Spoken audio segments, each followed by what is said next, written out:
जय हिंद साथियों, स्वागत है आप सभी का इस वीडियो में। और आज की क्लास में हम एक ऐसे टॉपिक पर चर्चा करेंगे जो कि जिसका काम दरअसल सच तो ये है कि हम लोग मैथ पढ़ लें, रीजनिंग पढ़ लें, जीएस पढ़ लें, हिंदी पढ़ लें, और इन सभी का काम हमारे जब हम नौकरी करना शुरू करेंगे यूपी पुलिस कांस्टेबल की, तो इन सब का जीवन में उतना ज़्यादा यूज नहीं होगा, बल्कि इस टॉपिक यानी मानसिक अभिरुचि जो आपके यहाँ लगभग 12 सवाल के आसपास आपके प्रत्येक शिफ्ट में पूछे गए हैं, उस पर हम लोग चर्चा करेंगे। और दरअसल चर्चा करने के साथ साथ आपको मैं ये सिखाने की कोशिश करूंगा। मैं देख रहा हूँ कि लोग पढ़ा रहे हैं, पढ़ भी रहे हैं, कोई दिक्कत नहीं है, लेकिन लोग क्या है कि जब इसमें दरअसल आपको कभी भी कोई भी सिचुएशन दी जाएगी, कोई भी क्रिटिकल कंडीशन दी जाएगी, तो उसको सॉल्व करने के लिए आप कुछ ना कुछ करेंगे। और जितने आदमियों से या जितने व्यक्तियों से, अभी मैं आपको सवाल के माध्यम से भी इस बात को समझाऊंगा कि जितने व्यक्तियों को कोई ना कोई समस्या दी जाएगी, सबके उस समस्या का समाधान करने के लिए सबके पास अलग अलग तरीका होता है। जैसे एक एग्जाम्पल आपको मैं आपसे एक सवाल पूछता हूं, आप उसका जवाब दीजिएगा जरा। जैसे मैं आपसे कहूं, आपसे ये बात कही जाए कि आप जिले के डीएम हैं, मतलब कोई ना कोई डिस्ट्रिक्ट है, उस डिस्ट्रिक्ट के आप डीएम हैं। बहरहाल ये आपको एक बात और भी मैं बता दूं, ये जो सवाल आपके यहाँ इस समय ट्रेंडिंग में चल रहे हैं, जो सवाल आपके यहाँ पूछे जा रहे हैं, ये दरअसल सवाल पहले की जो परीक्षाएं होती थी, जो सीसेट की परीक्षा होती थी, उसमें चाहे आपके पीसीएस लेवल के सवाल हो या आईएएस के यहाँ यूपीएससी यानी पूछता रहा हो या यूपीपीएससी पूछता रहा हो, तो उसमें जब सीसेट के सवाल होते थे, सीसेट जो होता था उसमें दरअसल ये क्वेश्चन आपके यहाँ पूछे जाते थे, इस तरीके के क्वेश्चन। लेकिन क्या है कि चूंकि विभाग से तो आप लोग भी जुड़ेंगे, हम लोग भी जुड़े हुए हैं, तो कहीं ना कहीं ये सब सवाल पूछ करके हम लोगों को जो है विभाग के प्रति कहीं ना कहीं मतलब जानकारी प्रदान करता है। अब विभाग में हम लोग क्या जानकारी रख करके वहां जाएंगे, उसके पहले दरअसल अच्छा एक चीज और भी बता दें आपको, जैसे इनमें से जो भी सवाल आपसे जो पूछा जाएगा ना, उसका कोई एग्जैक्ट और फिक्स आंसर नहीं होता है कि इसका एकदम ही एग्जैक्ट आंसर है। जैसे एग्जांपल के थ्रू अगर मैं आपसे पूछूं कि आप एक जिले के डीएम हैं और आपके पास एक फोन आता है कि सर आपके यहाँ मतलब कोई ऐसा व्यक्ति जो मान लीजिए कहीं पर भी जहां पर रेलवे लाइन बिछी हुई है, रेलवे लाइन, क्योंकि आप जिस जिले के डीएम है वहां पर तमाम कोई स्टेशन तो होंगे ही, लेकिन स्टेशन के साथ साथ जो है रेलवे लाइन पटरियां बिछी होंगी कहीं ना कहीं। तो मान लीजिए आपके पास एक व्यक्ति का फोन आता है, आप डीएम हैं और आपके पास एक व्यक्ति का फोन आता है, क्योंकि हेल्पलाइन नंबर होता है, सीयूजी नंबर होता है, उस सीयूजी नंबर पे आपके पास फोन आता है कि सर हम यहां पर इस फला स्थान पे हैं और सर आपके इस जिले में दो ट्रेनों का एक्सीडेंट हो गया है, दो ट्रेनें आपस में लड़ गई हैं, दो ट्रेनें आपस में लड़ गई हैं। अब आपसे सवाल यह है कि सबसे पहला काम आप क्या करेंगे? और इतना कहने के बाद फोन कट जाता है। और यह घटना सही है कि आपके यहाँ की जो है मतलब दो ट्रेनों का एक्सीडेंट हुआ है, सबसे पहली कार्रवाई आप क्या करेंगे? तो उनमें से अगर जैसे, और दरअसल ये सवाल इंटरव्यू में पूछा गया और सबने अलग अलग जवाब दिए, सबने अलग अलग कार्रवाई की। क्या कि कुछ लोगों ने कहा कि सर मैं सबसे पहले तुरंत वहां तत्काल पहुंचूंगा और उसके बाद वहां का मतलब निरीक्षण करूंगा, देखूंगा और जिस चीज की आवश्यकता है वो चीज वहां पर ला करके मैं वहां प्रोवाइड करवाऊंगा। कुछ लोगों ने कहा सर हम सबसे पहले एम्बुलेंस भिजवाएंगे, उसके बाद फिर शासन प्रशासन पहुंचेगा, डॉक्टर पहुंचेगी, पूरी टीम वहां पहुंचेगी, और उसके बाद मतलब जाहिर सी बात है आपके मन में भी कुछ ना कुछ इसका जवाब होगा, तब अलग अलग तरीके का जवाब होगा। लेकिन जो लड़का सेलेक्ट हुआ, और सच ये है कि अगर इतनी जानकारी किसी को दी जाए तो वह व्यक्ति केवल और केवल लोग यही करेंगे कि जितने भी लोग होंगे वो कहेंगे कि हाँ भैया डॉक्टरों की टीम भिजवाओ, एम्बुलेंस भिजवाओ, शासन प्रशासन ले चलो, वहां किसी का सामान चोरी ना होने पाए, यही सब चीजें सोच करके जाएंगे। लेकिन जितनी जानकारी आपको केवल दी गई है, उस जानकारी के माध्यम से आपसे ये कहा गया है कि आपके जिले में दो ट्रेनें आपस में लड़ गई, उनका एक्सीडेंट हो गया है, ये चीज बताई गई, ट्रेनें दुर्घटनाग्रस्त हो गई हैं, ये बात बताई गई। और ये जो मैंने आपको बताया, ये कई लड़कों के जवाब थे और सिंपल सी बात है, लोग करते भी यही हैं। लेकिन जिस लड़के को सेलेक्ट किया गया था, उस लड़के का जवाब ये था कि सर मैं सबसे पहले ये पता करवाऊंगा कि जो ट्रेनें लड़ी हैं वो यात्री गाड़ी हैं कि मालगाड़ी हैं, और उस लड़के का सिलेक्शन हुआ था। आप सोचिए कि उस लेवल तक चीजों को जहां तक कि सोचा नहीं जा सकता है। और आपके यहाँ अगर यही सवाल आपके यहाँ अगर पूछ लिया जाए और 4 ऑप्शन दे दिए जाएं, और 4 ऑप्शन में से अगर ये बात ना लिखी जाए उसमें कि सर सबसे पहले मैं ये पता करवाऊंगा कि आखिरकार जो ट्रेनें लड़ी हैं वो यात्री गाड़ी हैं या मालगाड़ी हैं, क्योंकि अगर मालगाड़ी अगर वहां पे लड़ी हैं तो जाहिर सी बात है उसमें लोग कितने होते हैं, वो दो ड्राइवर होते हैं, पीछे एक जो गुड्स गार्ड होते हैं, मान के चलिए उनमें से बहुत ज्यादा व्यक्तियों को नुकसान नहीं होगा, लेकिन हाँ ये नुकसान तो है। अब मतलब चीजों को समझना और अर्जेंट तुरंत में निर्णय ले पाना, वो अगर मान के चलिए चौथा वाला जो लास्ट में हमने बताया कि ये हम सबसे पहले पता करेंगे और आपके ऑप्शन में ये चीज हटा दी जाए, तो जाहिर सी बात है कि हम सोचेंगे ही कि हाँ जो गाड़ियां लड़ी हैं, जो दुर्घटनाग्रस्त हुई हैं, वो कहीं ना कहीं यात्री गाड़ी रही होंगी, होंगी और यात्री गाड़ी रही होंगी तो उनमें से आपको 4 ऑप्शन दिया जाएगा और 4 में से आप उनमें से 3 ऐसे ऑप्शन होंगे जिन पर क्रिया कर पाना या जिन पर डिसीजन ले पाना वो सही तो होगा, लेकिन वो कम सही होगा, लेकिन आप उन्हीं में से जो सबसे बेस्ट होगा उसी को आप चुन लेंगे। तो कहने का मतलब ये रहा कि जैसे एक एग्जांपल और आपको देता हूं, फिर सवालों पे आएंगे हम। आपके यहाँ जो सवाल पूछे गए हैं उनमें बारी बारी से आपको समझाने की कोशिश करूंगा।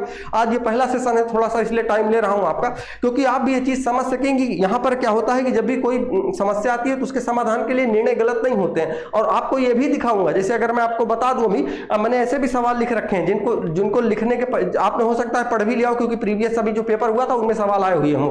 आपको ये भी बता दूंगा कि ये सवाल आप स्वयं से लगा पाएंगे और ये वाला सवाल का जवाब आपके हिसाब से ये होगा, लेकिन इसके हिसाब से सही आंसर ये है, वो भी मैं आपको बता दूंगा पहले से, क्योंकि मुझे पता है कि जब तक आप उसके बारे में ज्यादा चीजें जानेंगे नहीं तब तक आप उसका डिसीजन ले नहीं पाएंगे कि आखिरकार होता क्या है। दूसरा सवाल आपसे ये है कि जैसे मान लीजिए कि आपका इंटरव्यू हो रहा है दिल्ली में, आप किसी परीक्षा के पास करने के बाद आपका इंटरव्यू दिल्ली में हो रहा है और दिल्ली में आपसे ये पूछा जाता है कि बताइए आप कहाँ के रहने वाले हैं, आप कहाँ के रहने वाले हैं। तो जाहिर सी बात है कि वहां पर अलग अलग राज्यों से लड़के आए हुए होंगे, कोई हरियाणा से, पंजाब से, यूपी से, अलग अलग जगहों से होगा। तो आपका जवाब ये होगा कि सर मैं यूपी का रहने वाला हूं, या अदरवाइज आपके डिस्ट्रिक्ट का नाम कोई बहुत बड़ा फेमस है तो आप ये बताएंगे कि सर मैं, वो भी राज्य का नाम लोग बता ही देते हैं। लेकिन अगर आप मुझे ये, अगर मान लीजिए यूपी में आपका लखनऊ में इंटरव्यू चल रहा है और अगर आपसे पूछा जाए आप कहाँ के रहने वाले हैं, तो आप क्या आंसर बताएंगे कि यूपी में? यूपी के नहीं, आप ये बताएंगे, आप क्योंकि वहां पे जो बैठे हुए मेंबर होते हैं वो जिलों के नाम को से परिचित होते हैं तो आप जिले का नाम बताएंगे। लेकिन अगर आपका मान लीजिए कि आप, जैसे कि रोजगार मेला लगता है, रोजगार मेले में अगर आपका इंटरव्यू हो रहा हो तो अगर आपने कोई भी डिप्लोमा डिग्री जो भी आपके पास हो, अगर उस आधार पे आपको सेलेक्ट किया जा रहा है, इंटरव्यू लिया जा रहा है, आपसे पूछा जाए कि आप कहाँ के रहने वाले हैं, तो आप कहाँ का नाम बताएंगे? आप अधिकतर आप अपने तहसील का नाम वहां पे बता देंगे कि सर मैं ये तहसील या ये थाने का रहने वाला हूं, ऐसे तहसील का। तो देखिएगा जवाब आपके हर जगह सही है, लेकिन आपकी कंडीशन भी मायने रखती है। और उसके साथ साथ इसके पहले वाला जो सवाल था कि आखिरकार आप क्या, सबसे पहली कार्रवाई आप क्या करेंगे, तो सबसे पहली कार्रवाई सबकी सही है, गलत नहीं था कि हम वहां एम्बुलेंस भेजेंगे या हम खुद वहां जाएंगे डीएम होने के नाते। लेकिन जब उसमें कहा गया कि पहली कार्रवाई आप क्या करेंगे, तो सबसे पहले जिस लड़के ने बताया, मतलब लड़के ने तो उस समय तो बाद में बताया, लेकिन सबसे पहली कार्रवाई उससे भी बेस्ट एक रिजल्ट निकल करके आया कि सर मैं कोशिश ये करूंगा कि सबसे पहले ये पता करवाऊंगा कि आखिरकार जो ट्रेनें आपस में दुर्घटनाग्रस्त हुई हैं उनमें से वो यात्री गाड़ी है कि मालगाड़ी है। बात समझ आ गई होगी आपको। एक सवाल और तो आपसे थोड़ा सा पूछ लेता हूं। देखिए जैसे आपसे ये कह दिया जाए कहीं पर दंगा हो रहा है मान के चलिए, और दंगे में मान के चलिए कि 200 लोग हैं और दंगा नहीं, दंगा का थोड़ा सा बदला हुआ रूप आपको बताता हूं। देखिए जैसे मान लीजिए एक मतलब जाति समुदाय के कुछ लोग हैं और वो लगभग 20-25 लोग हैं और एक बारात वहां से निकलती है। हाँ, दूसरी चीज और बता देता हूं, आप जाहिर सी बात है वीडियो देख रहे हैं तो आप किसी न किसी जाति से होंगे, किसी न किसी धर्म से होंगे, आप किसी न किसी राजनीतिक पार्टी को आप सपोर्ट करते होंगे। इसके अलावा आप देखिए, तो अगर आपको सही निर्णय लेना आना चाहिए अगर आपको, तो इन चीजों से आपको जो मतलब पूर्वाग्रह जिसको बोलते हैं, इसको क्या बोलते हैं, पूर्वाग्रह, डिसीजन मेकिंग पावर के लिए आपको पूर्वाग्रह से बाहर निकलना पड़ेगा। हो सकता है कि आप किसी पार्टी से बिलोंग करते हो, किसी राजनीतिक दल से आपका अच्छा संबंध हो और आप उसकी बुराई नहीं सुन पाएंगे, लेकिन ऐसा नहीं है कि लोगों में कमियां नहीं है, अच्छाइयां नहीं है, दोनों चीजें होती हैं। तो आपको इन चीजों से थोड़ा सा बाहर निकलना पड़ेगा। अब क्या है कि जैसे मान लीजिए आप एक थाने पे हैं और आप थाने के मतलब एसएचओ हैं आप, और वहां से जब आप एक क्या होता है कि एक जगह से एक मतलब बारात निकल रही होती है, और अक्सर ये चीज सुनने को भी कहीं कहीं पेपरों में भी मिल जाता है समय समय पर। तो वहां पर होता क्या है कि जो है वहां के जो अल्पसंख्यक होते हैं, अल्पसंख्यक वहां से बारात निकाल रहे होते हैं, और वहां के जो बहुसंख्यक होते हैं, बहुसंख्यक व्यक्तियों की संख्या लगभग है 50 के आसपास, और उसके बाद जो अल्पसंख्यक लोग हैं वो 20-25 लोग हैं, वहां से बारात निकालने की कोशिश करते हैं, लेकिन वहां पे जो बहुसंख्यक लोग हैं बारात निकालने के लिए मना कर देते हैं कि इधर से बारात नहीं जाएगी। अब मान के चलिए कि आप अगर वहां के एसएचओ हैं और वहां से आपको ये शिकायत मिलती है, आप वहां पर जाते हैं और आपके साथ मान के चलिए कि आपकी जो टीम है उसमें लगभग 8-10 लोग हैं, और सामने जो बहुसंख्यक लोग हैं उनमें से 50 लोग हैं वो भी उन लोग मतलब ठीक ठाक हैं, उनके पास भी मतलब, अब आप ये पूछा जाए कि आप वहां क्या करेंगे, तो ये तो सिंपल सी बात हो गई कि हम ऐसा करेंगे कि उनको समझाने की कोशिश करेंगे। तो देखिए बात तो ये भी सही है और सच यही होता भी यही है। दूसरी चीज ये है कि नहीं, अगर मान लीजिए समझने के लिए राजी नहीं है, तब आप क्या करेंगे? तो अगर हम 10 लोग हैं, वो 50 लोग हैं, तो ये भी नहीं कर सकते कि हम उनको सबको अरेस्ट करके लेके चले जाएं। तो देखिएगा समय समय के हिसाब पर ये देखें, अब जैसे ये कह दें कि मान के चलिए वो 50 लोग हैं, हमारे पास फोर्स है 50, 40, 50, 60 लोग, हम लोग भी हैं, पुलिस प्रशासन विभाग भी है, तब हम लोग उनको अरेस्ट कर सकते हैं, कोई दिक्कत की बात उसमें नहीं होती है, ठीक है ना। वो लेकिन हाँ, वो एक तरीके से होता है, तो आपको ये चीज ध्यान रखना है, क्योंकि समय समय पर आपके, जैसे कि मैंने बताया ना कि जो स्थिति, स्थान और उसके अलावा कहीं ना कहीं ये चीज मायने रखती है कि आपको कब कौन सा डिसीजन लेना है, ठीक है। लगभग कितने मिनट का समय हो गया इसे समझाने में? आपको 10 मिनट के आसपास हो गया, लेकिन कोई बात नहीं, चीजें आपको थोड़ी बहुत समझ आई होंगी। सवालों पे अब आते हैं, ठीक है। आइए, क्योंकि डायरेक्ट सवाल पे आ जाना मतलब थोड़ा सा ये लगता है कि वही रटी रटाई चीजें आपको मैं पढ़ा दूं, तो मैं विभाग में हूं तो मुझे थोड़ी बहुत चीजों की जानकारी जो भी है, आइए देखते हैं और शुरू करते हैं। दूसरी चीज, एक बात और बता दें आपको, जैसे ये मानसिक अभिरुचि का ये जो टॉपिक है आपका, एक ये चीज आपने और भी देखा होगा, लगभग 12, 10, 11, 12, 13 सवाल के आसपास प्रत्येक शिफ्ट में आए हैं। आपने ये भी देखा होगा कि रीजनिंग पढ़ाने वाले जैसे लोग हैं, कोई भी पढ़ा रहा हो, जैसे हम पढ़ा रहे हैं, तो अगर पता चले कि 55 क्वेश्चन आ रहा है रीजनिंग में, तो हम तो ये कह देते हैं कि 55 में 55, हम तो नहीं कहते हैं कभी, लेकिन मैंने लोगों को सुना है कि 55 में 55 क्वेश्चन लेके आइए। बाबू 55 में 55 क्वेश्चन जब खुद सॉल्व करने की बारी आई, तो मैंने अच्छे अच्छे टीचरों को ये देखा, ये सवाल नहीं लगा पाए हैं, और लगाने का हाँ, लेकिन एक चीज अच्छी ये रही है, मैंने कई टीचरों को ये कहते हुए सुना है कि जैसे अभी 10-12 सवाल आएंगे, तो 10-12 सवाल में आपको भी पता है कि इनमें से आप मान के चलिए कि 5, 6, 7, 8 के आसपास लगा देंगे, और हो सकता है क्योंकि आप 10 के 10 लगा लें, क्योंकि ये जो आपके यहाँ आए थे उन्हीं में से सवाल चुन करके मैंने रखे हैं। अब देखिए उनमें क्या हुआ कि जब टीचरों के पास ये सवाल आए ना, तो टीचरों को भी ये बात पता थी कि जैसे 12, 11, 12 सवाल थे, 12 सवाल के आसपास। अब क्या हुआ कि 5, 6, 7 सवालों के जवाब तो ठीक ठाक सब निकाल लिए। जैसे अभी मैं आपको दिखाऊंगा, पहला सवाल आपका ये वाला है। इस सवाल को अगर मैं आपसे कहूं कि आप इसका ऐसे करिए कि इसका आंसर बताइए, तो आपके अधिकतर लोग अगर अभी इसमें पोल करवाया जाए कि तो कुछ इसको टिक करेंगे, कुछ इसको, कुछ इसको, कुछ इसको, लेकिन आप पढ़ चुके होंगे तो सही आंसर आपको पता होगा। लेकिन दूसरा सवाल, इसको अगर मैं आपसे कहूं कि इसका आंसर आप बताइए, तो मुझे लगता है कि लगभग 80 से 90% लोग इसका सही जवाब बता देंगे, चाहे वो पढ़े हो चाहे ना पढ़े हो। सवाल ये भी आया है, सवाल वो भी आया है। आप जरा देखिए, फिर आगे बताते हैं आपको। देखिए कुछ टीचरों ने पता है फिर क्या बताया, कहा कि मेरे हिसाब से इस सवाल का जवाब, दरअसल इस सवाल का नहीं, मतलब जब वो पढ़ा रहे थे, बता रहे थे, तो मैंने ये देखा, और एक अच्छे टीचर की निशानी भी होनी भी यही चाहिए कि लोगों ने क्या करा कि जैसे उनको एग्जैक्ट आंसर नहीं समझ में आ रहा था, तो उस समय जब आंसर की आपकी, क्योंकि ऑफिशियल तो आई नहीं, हुआ क्या कि क्योंकि हम लोग जैसे पढ़ा रहे हैं तो कोशिश है बच्चों को बताने की थी, तो मैंने देखा क्योंकि हम तो नहीं सॉल्व करवा पाए थे, क्योंकि मतलब इतना ज़्यादा हमारे पास अभी टीम इसकी अवेलेबल नहीं है, और पेपर ऊपर भी ये हुआ कि जब बाहर पेपर दिलाने गए थे लोगों को, तो इसलिए हो नहीं पाया। तो देखिए जब मैंने ये देखा कि टीचरों ने भी एक अच्छा काम ये किया कि गलत बहकावे में ना करके, जैसे मान लीजिए किसी भी सवाल के जवाब आपको नहीं समझ में आ रहा है, तो टीचरों ने ये गलती नहीं करी कि वो ये बता दे कि नहीं इसका आंसर यही होगा, बल्कि उन्होंने ये कहा कि मेरे हिसाब से ये आंसर हो सकता है। तो आप भी मेरे बताने का मतलब यही है कि जो टीचर, यानी कि जो हम लोग या अन्य कोई टीचर जो पढ़ा रहे हैं आपको, वो भी इसका एग्जैक्ट आंसर कभी कभी नहीं निकाल पाते हैं। तो कोशिश आप भी ये मत करिएगा कि आप सोचे कि 12 में 12 सवाल आपके सही होंगे, क्योंकि आपको सच्चाई मैं बताता हूं, दुनिया में बाकी कोई टीचर कुछ भी बताए,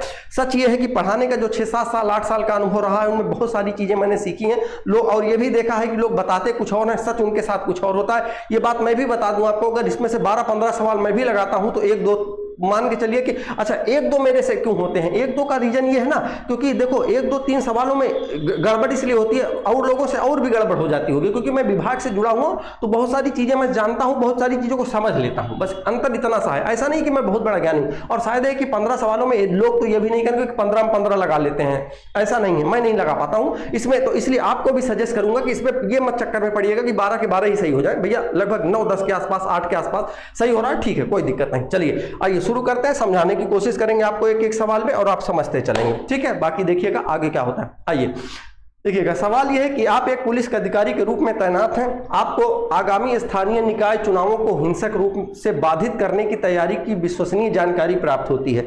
अब आपको अगर देखिए इसका मतलब क्या है, समझिएगा बात को।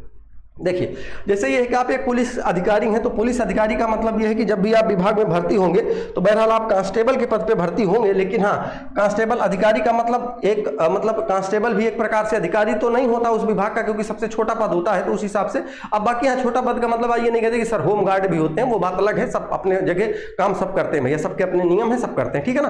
तो देखिए, और वैसे भी काम अच्छा करेंगे ना, तो लोग यार अधिकारियों की भी, मतलब अधिकारी के तो बात छोड़िए, कांस्टेबलों की भी पूजा करते हैं लोग, और लोग आप काम खराब करेंगे ना तो जो अधिकारी होते गाली उनको ही देते हैं लोग, ठीक है। आइए समझिए, आप एक पुलिस अधिकारी के रूप में तैनात है कहीं पर, और आपको आगामी स्थानीय निकाय चुनाव, जैसे आपके यहाँ चुनाव होता है, मान लीजिए चाहे वो प्रधान पद के लिए हो, चाहे लोकसभा हो, विधानसभा हो, किसी भी तरीके का चुनाव को हिंसक रूप में, हिंसक रूप का मतलब यह है कि लड़ाई झगड़ा से बाधित करने की तैयारी की विश्वसनीय जानकारी। विश्वसनीय जानकारी का मतलब यह है कि मान लीजिए आप वहां पर किसी थाने पे आप अधिकारी हैं और आपको पता चल गया कि फला जो है ग्राम सभा में वहां पर जो है ये हिंसा होगी, परसों ये लोग, अब जैसे चुनाव होने वाला है तो लोग बता देंगे कि भैया वहां इस चीज की मतलब ऐसा है कि वहां जो है इस प्रकार का दंगा फसाद होने का ये लोग प्लान बना रहे थे, तब आप क्या करेंगे? आपको ये जानकारी मिल गई, अब आप करिएगा क्या?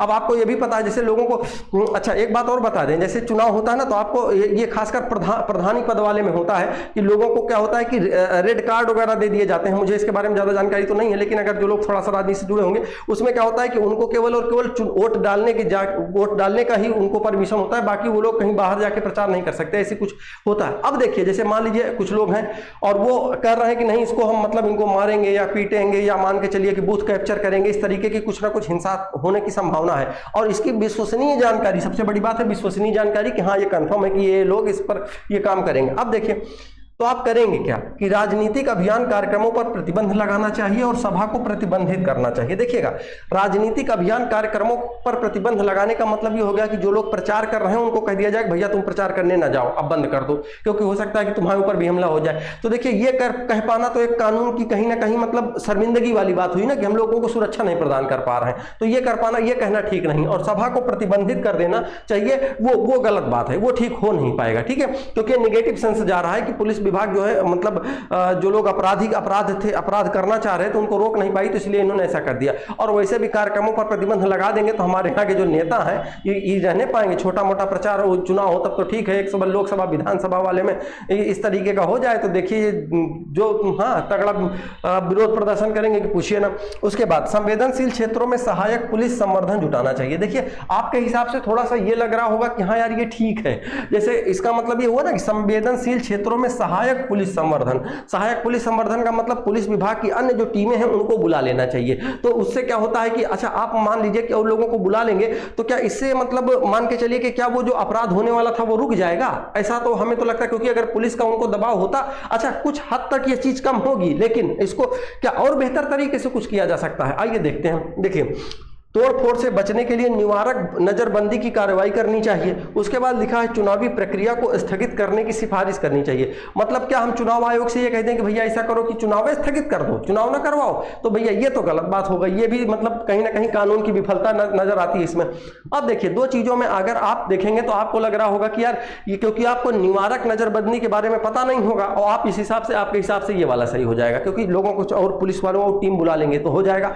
तो लेकिन निवारक नजरबंदी के बारे में आपको बताता हूं, जब तक इसके बारे में आपको जानकारी हो जाएगी तो आप खुद ही कहेंगे कि हाँ यार ये तो ये वाला ज्यादा। देखिए, निवारक नजरबंदी होती क्या है कि जब भी आपको पूर्वगामी यानी कि पहले ही आपको सूचना मिल जाए कि यहां पर ये अपराध होने वाला है, तो अब आपके पास ये अधिकार होता है, आपके पास जब आप अधिकारी होंगे तो आपके पास ये अधिकार होता है, टीम वहां पर जाती है और उन लोगों को कहीं ना कहीं गिरफ्तार कर लेती है। और गिरफ्तार करने का मतलब ये नहीं कि उनको मारती है, उनको सजा देती है, उनको क्या कहते हैं ले जाकर के जेल में डाल देती, नहीं, उनको ले आएगी, थाने पे रखेगी या कहीं ऐसी जगह पे रखिएगी जहां पर उनको खाना पानी की व्यवस्था होगी। और उसके बाद जैसे पता है कि चुनाव परसों है, परसों के बाद 2-3 दिन रखे, उसके बाद छोड़ देगी, ठीक है जाइए। हाँ, लेकिन उन लोगों का नाम मतलब पूरा लिखा पढ़ी में रहता है कि हाँ इनको अरेस्ट किया गया था, और मतलब इस संदेह जब रहता है तो ये निवारक जो आपका नजरबंदी की कार्रवाई है इस पर ये अरेस्ट किया जाता है, ठीक है। आई बात समझ? आगे बढ़ा जाए, चलिए अगला सवाल देखते हैं ना।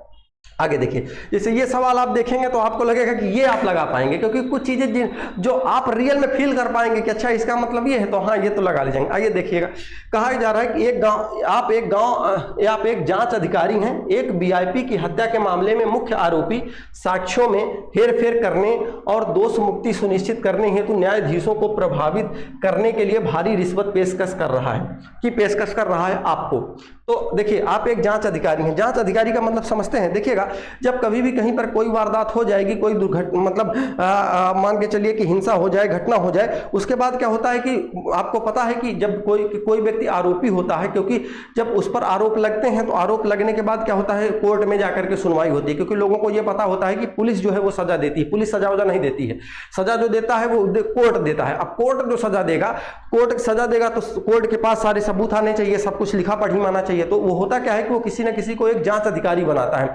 अब जब जांच अधिकारी बनेगा, उस जांच अधिकारी जो लिख करके यहां से देगा कि हाँ इस समय घटनास्थल पर ये चीजें थी, मतलब जैसे हत्या, वीआईपी की हत्या का आरोप लगा है किसी व्यक्ति के ऊपर, ठीक है। वीआईपी का मतलब कोई ना कोई वेरी इंपॉर्टेंट पर्सन रहा होगा, वो किसी भी पद पे रह सकता है। तो जब उसकी हत्या हुई तो उसके बाद उस हत्या किसी ने करी होगी, तो उसका जो मुख्य आरोपी है, मुख्य आरोपी का मतलब ये होता है ना, जैसे मान लीजिए 3 4 5 लोगों ने मिलकर के हत्या करी, लेकिन उसकी दुश्मनी किसी एक से ही थी, उसके बाद उसी को मुख्य आरोपी बनाया जाएगा। मुख्य आरोपी जब वो बनता जो होगा, वो कह रहा है कि साक्ष्यों में हेरफेर करने के लिए, साक्ष्यों में हेरफेर करने के लिए मतलब मान के चलिए कि जब लोग उसको मारने गए थे तो उसका मतलब जिस तरीके से भी साक्ष्य मिला हो, जैसे पता चले कि किसी तरीके का मतलब जो फॉरेंसिक टीम जांच करेगी, जा करके देखेगी कि किसी के फिंगरप्रिंट मिल रहे हैं, किसी का पता चला कोई वहां पे रुमाल छूट गया है, किसी का मोबाइल छूट गया, पैसा, वो देख करके वो कह रहा होगा कि भैया ऐसा करो, पैसा ले लो यार, मतलब दिखा दो कि वहां कुछ मिलबे नहीं किया, तो हम लोगों का साक्ष्य बच जाएंगे। तो वो दोष मुक्ति सुनिश्चित करने हेतु तो न्यायाधीशों को प्रभावित करने के लिए रिश्वत की पेशकश कर रहा है कि भैया रिश्वत ले लो, आप पैसा ले लो,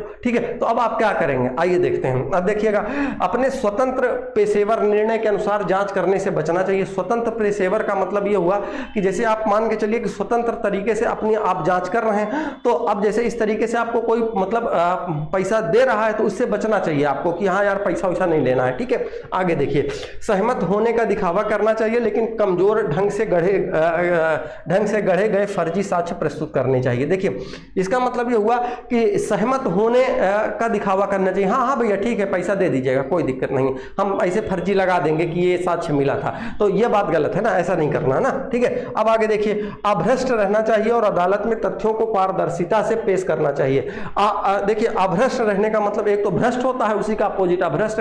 तो भ्रष्ट का मतलब जो घूस ले वो भ्रष्ट, और जो अभ्रष्ट यानी कि जो घूस न ले, जो सही तरीके से काम करे। और अदालत में तथ्यों को पारदर्शिता से पेश करना चाहिए, यानी कि सही तरीके से पेश करना चाहिए, जो चीजें आपको मिली हैं वही पेश करना चाहिए। तो कहीं ना कहीं ये ठीक लग रहा है। आगे देख लेते हैं, औपचारिकता दिखानी चाहिए, लेकिन गुप्त रूप से आरोपी के खिलाफ सबूत एकत्र करना चाहिए। औपचारिकता दिखाने का मतलब ये है कि ठीक है, लाओ पैसा दे दो भैया, क्या दिक्कत है, पैसों रख लेते हैं, तुम्हारे खिलाफ हम जो है ऐसा करेंगे कि तुम्हारे पैसों ले लेंगे और उसके खिलाफ जो जांच जो है जो सबूत मिले हैं उसको हटाएंगे भी नहीं, लिख के भी भेज देंगे, सोचे पैसा भी मिल गया, इसको बाद में फांसी भी हो जाएगी, क्या दिक्कत है हमको। लेकिन उसको पता चल गया ना, तो फिर वो एक और बवाल खड़ा कर देगा, आपके लिए बवाल बन जाएगा। तो ऐसा काम नहीं करना है। तो इसलिए जो इसमें सी ऑप्शन है वो कहीं ना कहीं सही दर्शाता है, तो ये वाला आपका सही हो जाएगा, ठीक है। आई बात समझ में? अच्छा, आपके हिसाब से थोड़े से इसमें और भी ऑप्शन सही होने के चांसेस लग रहे होंगे, लेकिन क्या है कि उन ऑप्शनों को कहीं ना कहीं आपको चुनना है जो मतलब बेहतर से बेहतर हो। ऐसा नहीं है कि इनमें से कोई कार्रवाई गलत हो सकती है, कुछ हद तक थोड़ी बहुत सही होंगी, लेकिन कुछ हद तक फिर आपको आगे चल के गलत हो जाएगा, क्योंकि उससे बेस्ट ऑप्शन ऑलरेडी इसमें दे रखा हुआ है, ठीक है। आइए आगे बढ़ें। चलिए, दंगा प्रभावित बहुधार्मिक इलाके में पुलिस प्रमुख के रूप में, जैसे पुलिस प्रमुख हैं आप, तो आपको संवाद के माध्यम से समूहों में सामंजस्य स्थापित करने के लिए बड़ों को शामिल करना चाहिए। सामुदायिक सीमाएं लांघने वाले उपद्रवियों पर सख्त कार्रवाई करनी चाहिए। समाधान के लिए नगर पालिका अधिकारियों के साथ चिंताओं को प्रस्तुत करना चाहिए।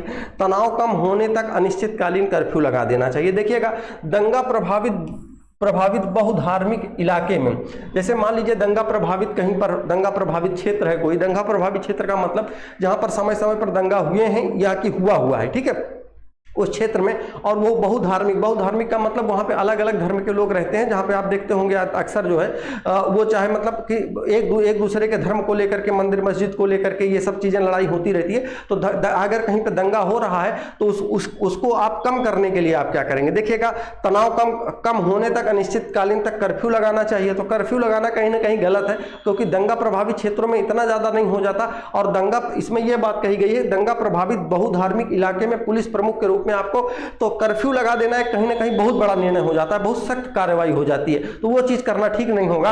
अगर बात करें कि संवाद के माध्यम से समूहों में सामंजस्य स्थापित करने के लिए बड़ों को शामिल करना चाहिए। दरअसल मुझे ये चीज थोड़ी सी जो है मतलब सही लगी, ये बात जो है, और इसका मतलब ये बात मुझे सही लगी, लेकिन इसमें जानते हैं ये बड़ों शब्द जो दिया गया है, दरअसल एक तो हिंदी और इंग्लिश का ट्रांसलेशन भी बड़ा खतरनाक, उसमें क्या पता इंग्लिश में कुछ और लिखा रहा हो। तो बड़ों को शामिल करने, ये बात अगर मान के चलिए कि बड़ों को ना लिख करके अगर सभी लोगों को शामिल करना चाहिए, ऐसा कुछ होता तो ये ऑप्शन आपका सही हो जाता, क्योंकि इसमें बड़ों का क्या मतलब है, बड़ों का मतलब कहीं ऐसा तो नहीं है कि अमीरों से हो, कि जो पैसे रुपए वाले हों लोगों को आपस में बिठा करके उसके बाद सभी धर्म के लोगों को बुला करके आपस में सामंजस्य स्थापित करवाना चाहिए। तो ये तो कहीं ना कहीं मतलब हमारे ख्याल से बेस्ट होता है कि कहीं धर्म के साथ उसमें बवाल ना हो, तो ये चीज तो एक ठीक ठाक लगती है। लेकिन इसमें बड़ों शब्द दे दिया गया, इसका मतलब समझ नहीं आया, तो इसलिए अगर बड़ों का मतलब ये निकल के आता है पैसा रुपए वालों को या ऐसे मतलब धर्म गुरुओं को बुला करके, तो फिर ये चीज ठीक नहीं होगी। ठीक है, अगर बात करें अगला कि सामुदायिक सीमाएं लांघने वाले उपद्रवियों पर सख्त कार्रवाई करनी चाहिए। और अक्सर देखिएगा ये होता भी है कि जब इस तरीके से मान के चलिए कि धर्म से संबंधित अगर दंगा फसाद वहां कहीं पर भी हुए हैं, तो सामुदायिक जो सीमाएं होती हैं उसको लांघने वाले उपद्रवी जो होते हैं उनकी पहचान की जाती है और उन्हीं पर सख्त कार्रवाई करते भी हैं। ठीक है, तो ये बी ऑप्शन कहीं ना कहीं आपका सही होता दिख रहा है। ठीक है, अगर आगे बात करें समाधान के लिए नगर पालिका अधिकारियों के साथ चिंताओं को प्रस्तुत करना चाहिए। तो देखिएगा नगर पालिका के जो अधिकारी होते हैं, नगर पालिका के जो अधिकारी होते हैं उनके साथ इन चिंताओं को साझा करने से इसका कोई निर्णय या उपाय निकल करके नहीं आएगा। ठीक है, क्योंकि अगर मान के चलिए कि जो कुछ एक समस्या दी गई उसका समाधान भी चाहिए, इन चिंताओं को अगर प्रस्तुत कर देने से किसी के सामने कोई निर्णय निकल करके नहीं आएगा। ठीक, अगला सवाल आइए, एक पुलिस अधिकारी के रूप में आप देखते हैं कि कुछ धार्मिक अल्पसंख्यकों को पड़ोस में प्रवेश से वंचित किया जा रहा है। पड़ोस में प्रवेश से वंचित किया जा रहा है, जैसा मैं अभी बता रहा था आपको, पड़ोस में प्रवेश से वंचित करने का मतलब यह है कि एक पुलिस आप मान के चलिए अधिकारी हैं और कुछ धार्मिक अल्पसंख्यक का मतलब जो किसी जात धर्म को मानते हों और अल्पसंख्यक यानी कम संख्या में हो वहां पर। ठीक है, अब जैसे वो कहीं पड़ोस में कहीं प्रवेश करना चाह रहे हैं किसी स्थान पर, वहां पर उनको प्रवेश की अनुमति नहीं दी जा रही, तब आप क्या करिएगा। देखिएगा, अल्पसंख्यक समुदाय के अधिकारियों को तैनात करके विविधता लागू करनी चाहिए। देखिएगा, अब विविधता लागू करने का मतलब यह है कि अल्पसंख्यक अधिकारियों को तैनात करके, मान के चलिए कि वहां पर जैसे जो भी अल्पसंख्यक व्यक्ति हैं, अल्पसंख्यक जो भी लोग वहां रहते हैं, तो ये ऑप्शन ए का कहने का मतलब है कि उन्हीं के जो समुदाय के लोग हैं, जो क्योंकि हर एक समुदाय के विभाग में लोग होते हैं, तो इस ऑप्शन का कहने का मतलब है कि उन्हीं के समुदाय के लोगों की वहां ड्यूटी लगा दी जाए और ज्यादा से ज्यादा उन्हीं के समुदाय के लोगों को लगा दी जाए। तो यार ये विभाग में ये काम नहीं होता है। आप मंदिर में ड्यूटी कर रहे हैं, आप मुस्लिम हैं, पता चले आपकी ड्यूटी मंदिर के अंदर लगाई जाती है और उसमें ये देखा नहीं जाता, बिल्कुल भी हरगिज नहीं देखा जाता। अगर पता चले कि आप हिंदू हैं और आप ये सोचे कि आप ड्यूटी करने के लिए जा रहे हैं, आप मस्जिद के अंदर जाइए, हाँ, लेकिन जब भी हम किसी भी जाति धर्म से हों, अगर किसी मंदिर में जा रहे हैं, किसी मस्जिद में जा रहे हैं, तो पता चले भले आप जूता पहने होते हैं लेकिन उतार के जाना होता है, क्योंकि हर एक व्यक्तियों का मतलब कि हर एक जाति का, हर एक धर्म का आपको सम्मान करना होता है। अगर आपको नहीं पता है कोई चीज, आप पता चले कि जैसे कोई भी व्यक्ति है, अगर पता चले कि जो हिंदू हैं, जो मुस्लिम है, क्योंकि वहां पर ये चीज सिखाई जाती है और लगभग ये होती भी है, कराया भी जाता है ये कि आपको, क्योंकि जब आप एक मतलब किसी न किसी रूप में आप शपथ ले लेते हैं जब, तब आपकी जाति और धर्म से मतलब ये पीछे हो जाती हैं और आपका जो मान के चलिए कि आप जहां पर ड्यूटी कर रहे होते हैं वहां पर जो लोग होते हैं आप उनसे अलग तो नहीं होते हैं, आप मानते हैं कि पर्सनल जाति धर्म होती है, लेकिन वहां पर आप उन्हीं के अनुरूप काम करेंगे। ऐसा नहीं है कि आप कह दें कि नहीं हमारी ड्यूटी यहां मत लगाइए, हम यहां नहीं जाएंगे, वहां नहीं जाएंगे, नहीं बाबू, ऐसा नहीं होता है। ये चीज आप ध्यान रखिएगा। ठीक है, तो अगर उन्हीं की जाति धर्म के लोगों को अगर तैनात कर दिया जाएगा, ये ऐसा कोई तो विभाग ढूंढ करके थोड़ी नहीं लाएगा, इस तरीके से नहीं होता है। तनाव को कम करने के लिए बहुधर्मी सामुदायिक संवाद आयोजित करने चाहिए। तो देखिए, इसका मतलब यह है कि बहुधर्मी सामुदायिक संवाद आयोजित करना चाहिए। ठीक लग रहा है थोड़ा सा। अगले और ऑप्शन देख लेते हैं। शिकायतों को राज्य की अल्पसंख्यक कल्याण योजनाओं को संदर्भित करना चाहिए। इसका मतलब यह हुआ कि जो शिकायत हैं उनको क्या करना, अल्पसंख्यक कल्याण योजना, अल्पसंख्यक जो देखिएगा अल्पसंख्यकों के लिए क्या होता है, मतलब योजनाएं चलाई जाती हैं, तो वो जहां से योजनाएं चलती हैं उनको ये बात सूचित करनी चाहिए कि भैया यहाँ पर ऐसा ऐसा होता है, तो वहां सूचित करने से इसका कोई निर्णय निकल करके नहीं आएगा या इस समस्या का कोई समाधान निकल करके नहीं आएगा। ठीक है, तो आगे देखिएगा, कानूनों का उल्लंघन करने वाली हाउसिंग सोसाइटी को अवरुद्ध करके, कानून का उल्लंघन करने वाली हाउसिंग सोसाइटियों को अवरुद्ध करके उन पर मुकदमा चलाना चाहिए। हाँ, तो देखिएगा उन पर मुकदमा, हाँ, अच्छा एक मिनट,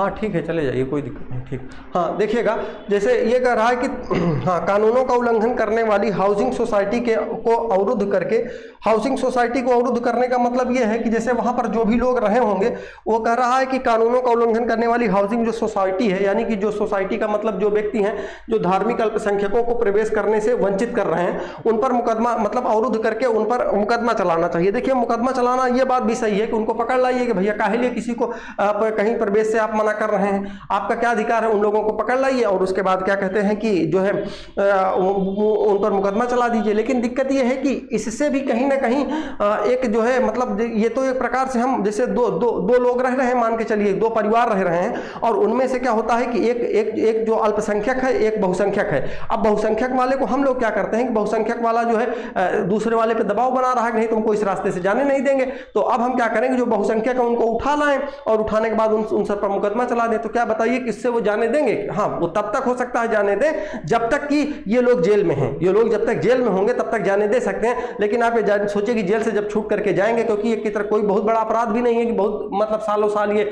इनको मतलब मान के चलिए कि पूरा 14 साल का या 20 साल का कारावास दे दिया जाएगा, ऐसा भी नहीं। अगर छूट के जाएंगे जब लोग, तब फिर इन पर और भी दुश्मनी आ जाएगी आपस में। तो ऐसा काम करना है कि जैसे अगर ये देखेंगे तनाव को कम करने के लिए बहुधर्मी सामुदायिक संवाद आयोजित करना चाहिए। बहुधर्मी सामुदायिक संवाद का मतलब ये है कि जहां पर सभी लोग एकत्रित हों, और उसके बाद जैसे कि आपस में मतलब आपने अच्छा ये चीज देखी भी होगी पिछले कुछ दिनों में या पिछले कुछ सालों में, 4 से 8 से 10 सालों में ये सब सारी चीज़ें बहुत कम हुई हैं। जैसे मतलब जाति धर्म को लेकर के चीज़ों का अब उतना ज़्यादा, क्योंकि लोगों का वो उतनी मतलब रीतियाँ या नहीं रही हैं जो पहले थी, तो अब लेकिन हाँ अभी भी बहुत सारी चीज़ें हैं धीरे धीरे ये सब चीज़ों को। और एक चीज़ मैंने आपसे ये भी बताई कि आप अगर किसी भी जाति या धर्म को लेकर के आप पहले से पूर्वाग्रह से ग्रसित हैं तो ऐसी चीज़ों का निर्णय आप नहीं निकाल पाएंगे। वो बात अलग है कि आपकी कुछ मानसिकता होगी, हम मानते हैं बिल्कुल, आप अपनी जाति का सम्मान करिए, अपने धर्म का सम्मान करिए, आप अपनी राजनीतिक पार्टी अपने मतलब जिस भी जगह हैं आप मतलब क्षेत्रवाद हो या जातिवाद हो, धर्म कहीं से भी हो, बिल्कुल उसका सम्मान करिए। लेकिन जब आपको एकदम स्वतंत्र रूप से सोचने के लिए कहा जाए कि बताओ कि बीजेपी किस मामले में ठीक है, कांग्रेस किस मामले में ठीक है, सपा किस मामले में ठीक है, तो आप उस पर सबको बताइए। मानते हैं कि आपकी कोई ना कोई एक पार्टी होगी, लेकिन अब जैसे आप अधिकारी हैं तो अधिकारी का मतलब ये नहीं है कि आप जिस जाति और धर्म के हैं उन्हीं लोगों का साथ देंगे, दूसरे वालों को नहीं देखेंगे, वहां पे आप फिर निर्णय सही नहीं ले पाएंगे। ये चीज आप ध्यान रखिए, इस तरीके से आपको सोचना पड़ेगा, तब चीजें जाकर के आएंगी आपको। और वैसे भी ये सब सवाल मैं मतलब आपको पहले भी ये चीज बता चुका हूं कि ऐसे सवाल पहले ये उच्चाधिकारी जो बनते थे उनके यहाँ पूछे जाते थे, लेकिन ये ट्रेंडिंग चला दिया गया, ठीक है, लेकिन अच्छी चीज है क्योंकि ये विभाग में आपके काम आएगी। आगे, एक पुलिस अधिकारी के रूप में कानून लागू करने में आपके निर्णय लेने का क्या, एक पुलिस अधिकारी के रूप में कानून लागू करने में आपके निर्णय लेने में क्या मार्गदर्शन करेगा। यानी जैसे मान लीजिए आप नए वहां पे पहुंचे कहीं पे अधिकारी बन करके, ठीक है, और वहां पे कानून को लागू करना है आपको, तो आपको लागू करने में निम्न में से किन चीजों की आवश्यकता पड़ेगी या कौन सा जो है वो आपको कहीं ना कहीं अच्छी भूमिका निभाएगा। व्यक्तिगत नैतिक मूल्यों को लागू करना, भले ही वे स्थानीय नियमों के विपरीत हो। इसका मतलब यह है कि जैसे व्यक्तिगत और नैतिक मूल्यों को लागू करना, देखो व्यक्तिगत और नैतिक मूल्यों को लागू करने का मतलब यह है कि जैसे आपको मान लीजिए जो भी नियम बताए गए हैं कि ऐसा है कि भैया जैसे आप मान लीजिए एक सड़क है और सड़क मान के चलिए कि जैसे आपको मैं बता रहा हूँ, समझिएगा बात को। अब जैसे मान के चलिए कि एक सड़क है और सड़क में, क्योंकि ये चीज़ें मैं कर चुका हूँ, जैसे मान के चलिए मेरी ड्यूटी लगाई गई कि कोई VIP आने वाला है, VIP आने का मतलब मुख्यमंत्री प्रधानमंत्री इस तरीके के जब आते हैं तो VIP ड्यूटियाँ लगती हैं वहाँ पे। और जैसे मान लीजिए आपकी सड़क पे ड्यूटी लगी है और आपको ये बता दिया गया है कि भैया इधर से कोई भी व्यक्ति इधर नहीं जाएगा, हाँ उधर से इस तरफ लोग जा सकते हैं लेकिन इधर से इधर कोई नहीं जाएगा। अब क्या हुआ कि आपको कहिए इधर से इधर कोई नहीं जा सकता, लेकिन मान के आप जितनी भी गाड़ियां आ रही, 2 व्हीलर आ रही, 4 व्हीलर आ रही, आप सबको क्या कर रहे हो, सबको दूसरे मार्ग से मोड़ दे रहे हो, भैया दूसरे तरफ से जाओ, इधर से रास्ता बंद है, ठीक है। लेकिन आप मुझे बताओ, एक कोई रिक्शा वाला आ रहा है, रिक्शा चलाते हुए आ रहा है और आपके पास तक आता है, ये चीजें मैंने झेली हैं, आपको बता रहा हूं। अब रिक्शा वाला आता है आपसे और वो मान के चलिए कि अगर उसको आप दूसरी तरफ से मोड़ देते हैं तो वो 150 मीटर पे उसका मतलब 150, सड़क तो सीधी गई है लेकिन वो कुछ सामान लादा हुआ है, उस सामान से क्या है वो 150 मीटर अंदर, मतलब एक जैसे होता ना कि एक मेन रोड होती है उसके बगल से अंदर गली होती, उस गली में उसको जाना है। और अगर आप उसको इधर से भेजते हैं और तो वो लगभग 1.5 से 2 किलोमीटर के आसपास वो घूम करके आएगा। जाएगा बेचारा। अब आप सोचिए, आपको निर्णय लेना है कि आप आखिरकार क्या करेंगे, उसको इधर से मोड़ देंगे या आप इधर से। और आपको ये बात पता है कि जहां पर आपकी ड्यूटी लगी है वीआईपी को आने में लगभग अभी 1 से 1.5 घंटे का समय है, क्योंकि वहां पे पहले से कानून व्यवस्था बनाई जाती है। तो आप क्या करेंगे? अब आपके मन में बहुत सारे सवाल आएंगे। मान लीजिए इस व्यक्ति को हम इधर से छोड़ ही दें, और क्योंकि छोड़ दें तो क्या पता ये कहीं और ना चला जाए। तो बाबू क्या होता है कि यहाँ पर आपके जो नियम कानून होते हैं ना, वो नियम कानून पीछे हो जाते हैं, आपकी मानवता आगे हो जाती है। और आपको लगता है कि हम मान लीजिए उसमें ये कहीं जो भी सामान लेकर के वो जा रहा है, तो ऐसा करते हैं ना कि उसके साथ चले जाते हैं। जैसे क्योंकि आप अकेले ड्यूटी नहीं करेंगे, वहां पे 4-5-6 लोग रहेंगे, कहेंगे इनको देखो, उस बता रहा है कि साहब इधर ही जाएंगे, बगलिया चल जाने दीजिए, थोड़ा दूर बा। तो अब क्या कहेंगे? आप कहेंगे ना हम इधर से नहीं जाने देंगे, हम तो पूरा एकदम तानाशाह है। नहीं बाबू, वहां ऐसा नहीं करना होता। वहां पर आपको अपने जो नियम है और उसके साथ साथ वो चीजों को साइड करके आपको होता है ठीक है चाचा चले जाइए, आराम से चले जाइए, कोई दिक्कत नहीं है, हम देख रहे हैं आपको, लेकिन आगे मत जाइएगा। वो जाता है उधर से कहता है, उसके बाद जब वो वहां चला जाता है, अब पता चले कि आप अगले दिन फिर उसी चौराहे पे आपकी ड्यूटी लगती है, तो उसके बाद आपके पास आके कहता है कि साहब आप छोड़ दिए थे, बड़ी उन्हें तो बहुत दूर जाना पड़ता सामान लेके। आप सोचिए कितना मतलब। और यहां पर तो आप अगर कहा जाए कि जो भी नैतिक मूल्य और जो नियम थे वो तो टूट गए, लेकिन टूटे नहीं, आपको पता है, क्योंकि जब आप वहां पर आप कहीं पर भी ऐसी सिचुएशन आपके साथ आएगी तो आपके नियम काम नहीं आएंगे, आपके प्रेजेंस ऑफ माइंड काम आएगा वहां पे। ये चीज ध्यान रखिएगा आप, ठीक है। तो नैतिक मूल्यों को लागू करना भले ही वो स्थानीय नियमों के विपरीत हो। स्थानीय नियम का मतलब ये है कि अब स्थानीय नियम अगर जो कहते हैं वो स्थानीय नियम के विपरीत होगा कोई भी चीज आपका, तो आप वो लागू करवा पाएंगे, वो नहीं चलता, ठीक है ना। तो इसका मतलब ये है कि ये गलत हो जाएगा आपका। अपने वरिष्ठों के फैसलों पर सवाल उठाए बिना उनके आदेशों का पालन करना। वरिष्ठों का मतलब यह है कि जो पहले नियम बना दिए गए हैं उन्हीं पर हम चलते रहें, उन्हीं को लागू करते रहें। तो ऐसा जरूरी नहीं है। बहरहाल वरिष्ठों का जो हमारे जो पूर्व विभाग में जो लोग होते हैं वो बहुत सारी चीज़ें हमको बता देते हैं। जैसे मान के चलिए कि हम लोग कहीं पर ड्यूटी जब जा रहे होते हैं ना, तो वो जो क्योंकि जिनका 20-20, 30-30 साल का अनुभव है ड्यूटी करने का, तो हम लोग क्या होता है कि जैसे राइफल लिए हैं, अब पता चले कि राइफल के साथ साथ मैगजीन लगी हुई यहाँ पे लगी होती है कमर में, मैगजीन मतलब जिसमें कि राउंड भरे होते हैं। अब उसके बाद और भी आपने देखा होगा कि पुलिस वालों को कभी जब दंगा फसाद होना होता है तो हेलमेट लेकर के चलते हैं, बॉडी प्रोटेक्टर लिए रहते हैं, वो शीशे का कांच जैसा लिया रहता है सब हाथ में। तो वो पता है, जैसे ड्यूटी जाते हैं हम लोग तो वो बोल देते हैं कि जहां हम लोग ड्यूटी करने चल रहे हैं वहां कोई नॉर्मल मामला है, कोई दिक्कत की बात नहीं है, आप आराम से चलिए इसे, क्योंकि हम लोग भी 2-3 साल हुए ड्यूटी करने। तो वो बता देते हैं। वरिष्ठों का मतलब बड़े लोगों का, बुजुर्गों का इतना मतलब पता होता है। लेकिन हाँ, कहीं ऐसा जाने की जगह ना बारी आती है, ऐसी बारी आती है तो वो खुद कहते थे बाबू सब लोग अपना अपना ये पूरा बॉडी प्रोटेक्टर, हेलमेट, डंडा सब ले लेना, वहाँ बहुत खतरनाक जगह चल रहे हो, वहाँ कई बार हम लोगों की भिड़ंत हो चुकी है, तो हम लोग भी अलर्ट हो जाते हैं, भैया पूरा लेके चलना है।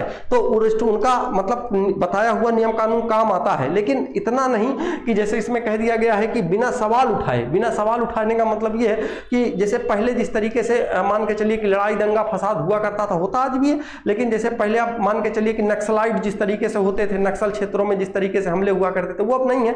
तो उन्हीं के बिना सवाल उठाएगी, सर हम क्या ये करें तो ठीक है कि नहीं, तो उनसे सवाल तो पूछा ही जा सकता है। और उनके आदेशों का पालन करना, तो वो आदेशों का पालन तो करते ही हैं, लेकिन तो उस तरीके से नहीं कि बिना कोई सवाल उठाए, हमारे मन में कोई सवाल है तो हम उस पर मतलब होता है ना कि क्रॉस क्वेश्चन नहीं पूछ सकते हैं, जो वो कह देंगे वही हम करना, ऐसा नहीं है, ठीक है। चलिए आगे देखिएगा। स्थितियों के लिए समानुभूति और विचार के साथ कानूनी आवश्यकताओं को संतुलित करना। देखिएगा, यही चीज मैं कह रहा था कि कानूनी आवश्यकताओं और स्थिति के लिए समानुभूति, यानी स्थिति आपकी बन रही थी कि रिक्शा वाला जाना चाह रहा था कि साहब 150 मीटर है, अगर चल जाने दीजिएगा तो हम वहां से हमारा कल्याण हो जाएगा, इतनी दूर हम जाएंगे, थक जाएंगे घूम करके, आप भेजेंगे हमको। तो अब आपने अगर ये काम कर दिया तो आप मान के चलिए कि वहां के लोगों की सहानुभूति भी आपके साथ हो गई, और उसके साथ साथ जो कानूनी आवश्यकता थी वो तो आप पूर्ण कर ही रहे हैं, सबको रोक करके कि भैया आप इधर से इधर जा सकते हैं, इधर नहीं जा सकते हैं। आई बात समझ में, ठीक है। तो ये कहीं ना कहीं सही लगता है और उसके आधार पर ही आप सही कर देंगे। आगे देखिए, व्यक्तिगत परिस्थितियों की परवाह किए बिना कानून का अक्षरशः कड़ाई से पालन। इस सर्वा कानून का अक्षरशः कड़ाई से पालन जो कर देते हैं तो बाबू उसमें बड़ी दिक्कत आ जाती है। जब अक्षरशः पालन यहाँ होता है कि अगर जो बात लिखी गई है कि यही काम करना है, जैसे मान लीजिए कि हमको अक्षरशः पालन करने का मतलब ये है कि जैसे मैं कांस्टेबल हूँ तो जहाँ पर भी ड्यूटी करने जाता हूँ राइफल लेके अगर मैं जाता हूँ, राइफल लेके जाता हूँ, लेकिन मान के चलिए कि हमको इस बात का अधिकार नहीं होता कि हम किसी को गोली मार दें। किसी हमको इस बात का अधिकार नहीं होता है। और हम अगर इसी का अक्षरशः पालन कर दें एकदम, और हम पता है कि हमारे पास, आपने देखा होगा, मैं अब नाम नहीं लूंगा यहाँ पे, कई ऐसी चीजें हो जाती हैं कि अक्षरशः कड़ाई से पालन करने का मतलब यह है कि अगर कहीं पर दंगा फसाद हो गया, मुझे पता है कि सामने से गोली चल रही है और मुझे पता है कि अगर हमने गोली नहीं चलाई तो हम मारे जाएंगे, तो इसमें हम कानून का अक्षरशः पालन बाद में करेंगे, पहले हम अपनी सुरक्षा करके पहले अपनी सुरक्षा करेंगे, और वो चाहे फिर गोली चलाना पड़ जाए चला देंगे। या पता चले कि हमें पता है कि डंडा नहीं चलाना है, इधर अगर कहीं पर भी दंगा फसाद हो गया, डंडा हमारे हाथ में है, लेकिन कहा जाता है कि डंडा नहीं चलाना है, लेकिन मान लीजिए कि अगर कहीं भगदड़ हो गई, हम अकेले फंस गए और बाकी हमारे साथी भाग गए या चले गए। भागने का मतलब कोई मैदान जंग छोड़ के नहीं भागता है, लेकिन अगर मान लीजिए जरूरत पड़ गई क्योंकि कहीं मारे वीर कहीं भागे वीर, तो पता चले वहां तो फिर भैया हम अकेले पड़ गए, तो क्या हम डंडा नहीं चलाएंगे? क्या हमें जरूरत पड़ी तो राइफल नहीं चलेगी? वो बात अलग है कि हम किसी को नहीं चलाएंगे, लेकिन हम फायर तो कर सकते हैं, वो हमारी जरूरत के हिसाब से होगा फिर, ठीक है। तो इसलिए जो है अक्षरशः पालन करने से थोड़ा सा बचना भी होता है। बाकी सही है, आगे देखिए। आप एक पुलिस अधिकारी के रूप में तैनात हैं। आप एक महिला ने अपनी नाबालिग बेटी की अंतरंग तस्वीरों के संबंध में फोन पर उत्पीड़न की शिकायत की। कानून के अनुसार आपको नाबालिग की गलती को बताते हुए मामले को नजरअंदाज करना चाहिए। नाबालिग के माता, इसका मतलब समझ लीजिए, जैसे मान लीजिए आप एक अधिकारी हैं और एक महिला ने, कोई लेडीज होती हैं, वो आपको फोन करती हैं कि सर ऐसा है कि हमारी एक छोटी बिटिया है और उसकी जो है कुछ फोटो हैं वो किसी व्यक्ति के पास चली गई हैं, और अंतरंग का मतलब ये है कि वो मान के चलिए कि बिना कपड़ों में उसकी फोटो है और वो उस पर मतलब यौन उत्पीड़न की शिकायत करते हैं। जैसे होता है ना कि लोग ब्लैकमेल जिसको करते हैं कि भैया हमारी फोटो किसी के पास है, तो लड़की संकोच में बता नहीं पाती है घर में, तो वो करे तो क्या करे। अब जैसे मान के चलिए कि तो आप क्या करेंगे, आप क्या करेंगे, जैसे उसमें कहा गया है कि नाबालिग की गलती को बताते हुए मामले को नजरअंदाज करना चाहिए, कि मतलब उसके माता जी से आप ये कह दें कि आपकी बिटिया की गलती है, चलिए कोई बात नहीं, हो गया, आप इसको समझाइए, तो ऐसा आपको नहीं करना चाहिए, ठीक है, ये गलत बात है, ये आपको करने का अधिकार नहीं है, क्योंकि आप वहां पे बैठे हैं, अधिकारी हैं, जन समस्याओं को सुनना आपका काम है, और आप जन समस्याओं को सुनने के बाद उसकी शिकायत सुनने के बाद उसका आपको समाधान भी करना है, ठीक है। ऐसे किसी को नहीं कह सकते कि ये नाबालिग के माता पिता को सावधान करना चाहिए और वैधानिक आरोप दायर करने चाहिए। देखिएगा, माता पिता को सावधान करने का मतलब ये है कि उनके माता पिता को सावधान करना चाहिए कि तुम जाके भुगतो, तुम ही तो इतना छूट दी थी, क्या जरूरत थी छूट देने की।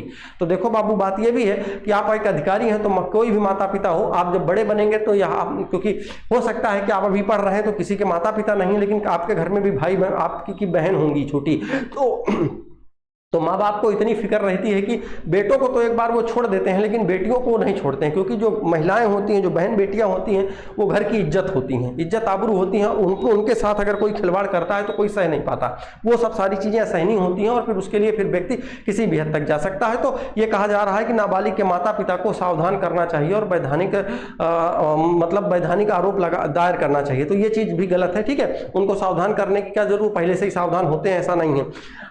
कॉलर आईडी ट्रेस के आधार पर आरोपी को गिरफ्तार करना चाहिए। ये चीज़ आप बहुत बार सुने होंगे कि भैया आईडी ट्रेस कर ली गई है और उसके नंबर जो है सर्विलांस पे लगा दिया गया है, जैसे मिल जाएगा उसकी जानकारी आपको दे दी जाएगी। यही कार्य आपको करना भी है, ठीक है। माता पिता को अपनी बेटी से परामर्श करने की सलाह देनी चाहिए। माता पिता को अपनी बेटी से परामर्श करने की सलाह देनी चाहिए कि आप मतलब वहाँ फ़ोन करके कहें माता पिता को कैसा करिए, अपनी बिटिया से सलाह लीजिए कि क्या किया जाए, वो सलाह देगी, आप काहे लिए बैठे हैं, ठीक है। तो गलत करिए इसको। आगे अगला सवाल है ना, आइए देखिएगा, ऑनलाइन कट्टरपंथ के मामलों की जांच करते समय आपको, ऑनलाइन कट्टरपंथ का मतलब ये है कि कट्टरपंथी किसी भी चीज़ में हो सकती है। जैसे आप देखते होंगे कि चाहे धार्मिक हो चाहे जातिगत हो, आप देखते ही होंगे समय समय पर पोस्ट आपको मिलती रहती होंगी किसी भी जाति को लेकर, धर्म को लेकर, कि हम इस जाति के हैं, सबसे बड़े बलवान हैं, सबसे छोटे हैं, या जो भी है, लोग अपने आप को, सभी लोग अपने आप को बड़ा बताते हैं, बनाते हैं, तो वो ठीक है। तो अब अगर मान लीजिए एक हद तक तो ठीक है, जैसे हम अगर अपनी हम तारीफ करें, अपने को बढ़ाएं, हम अपनी जाति को, धर्म को, राजनीतिक दल को बढ़ाएं, तब तो ठीक है। लेकिन दिक्कत पता है कहां आ जाती है, जब दिक्कत आती है जब ये कहा जाता है कि वो दूसरे की बुराई शुरू कर देते हैं, तब दिक्कत आती है ना। तो आइए अब इसके लिए आप क्या करेंगे, प्रतिक्रियाएं आकर्षित करने के लिए भड़काऊ पोस्ट करने वाले अंडरकवर एजेंट के रूप में कार्य करेंगे। अंडरकवर एजेंट के रूप का मतलब यह है कि जैसे जो लोग कट्टरपंथी का काम कर रहे हैं, उनके अंडरकवर का मतलब यह है कि आप उनकी मतलब कहीं ना कहीं से जांच, ये किसी से पता लगवाएंगे कि यार पता करो ये आदमी कौन कौन है, कौन कौन पोस्ट कर रहा है। तो ये चीज गलत गलत है, क्योंकि आपके पास इतना बड़ा शासन प्रशासन लिया बैठा है तो ये काम आपको करने की ज़रूरत नहीं है। ऐसा कहा जा रहा है कि ऐसे विषयों पर साइकोमेट्रिक एनालिटिक्स चलाने के लिए अदालत की मंजूरी प्राप्त करनी चाहिए। तो देखिएगा, अदालत की मंजूरी प्राप्त करने के लिए बड़ा टाइम लगेगा। आपको ये बता दें कि साइकोमेट्रिक्स एनालिटिक्स क्या होता है। इसके बारे में जब मैंने जानने की कोशिश करी तो इसके बारे में बहुत ज़्यादा कुछ मिला नहीं, लेकिन थोड़ा सा ये मिला कि किसी व्यक्ति के बारे में, किसी व्यक्ति की मानसिक स्थिति को जानने के लिए ये चीज़ होती है। तो मानसिक स्थिति अगर आप किसी की जानना चाहेंगे तो उसको आप गिरफ्तार करके लाएंगे, पूछेंगे, पता करेंगे, ये चीज़ करना आपके लिए भी ठीक नहीं है। और अदालत की मंजूरी भी लेना होता है उसमें। अच्छा, अदालत की मंजूरी तब लेना होता है जैसे आपको पता है कि कोई आदमी बीमार हो गया और अगर उसके ऊपर मुकदमा चल रहा है तो उसमें अदालत की कई तरीके की मंजूरी ली जाती है, तभी उसका मतलब इलाज होता है। ठीक है, क्योंकि आप देखते होंगे ना कि अदालत से इस बात की मंजूरी ली गई है कि वो व्यक्ति बीमार है तो उनको हॉस्पिटल में ले जाकर के एडमिट कराया जाए, तो अदालत उसकी मंजूरी देती है। तो ये कार्यवाही भी आपकी ठीक नहीं होगी। सार्वजनिक सतर्कता के लिए आधिकारिक चैनलों पर संबंधित असत्यापित स्पिन पेंट्स साझा करना चाहिए और पैटर्न विश्लेषण के लिए विशेष फोरेंसिक परामर्शदाता और अंतर्दृष्टि का उपयोग करना चाहिए। देखो, इसमें यह बात कही गई है कि जैसे पैटर्न विश्लेषण के लिए विशेष फोरेंसिक परामर्शदाता अंतर्दृष्टि का उपयोग करना चाहिए। तो देखिएगा, इसमें फोरेंसिक जो परामर्शदाता होते हैं वो कहीं ना कहीं ऑनलाइन जो कट्टरपंथी होती है उसके बारे में कोई बहुत ज़्यादा विश्लेषण आपको वो दे नहीं सकते हैं। ठीक है, अब जरा आगे समझिए। अगला ये इसमें कह रहा है कि सार्वजनिक सतर्कता के लिए आधिकारिक चैनलों पर संबंधित असत्यापित स्पिन पेंट्स साझा करना चाहिए। स्पिन पेंट्स साझा करना, स्पिन पेंट्स का मतलब असत्यापित स्पिन पेंट्स यानी कि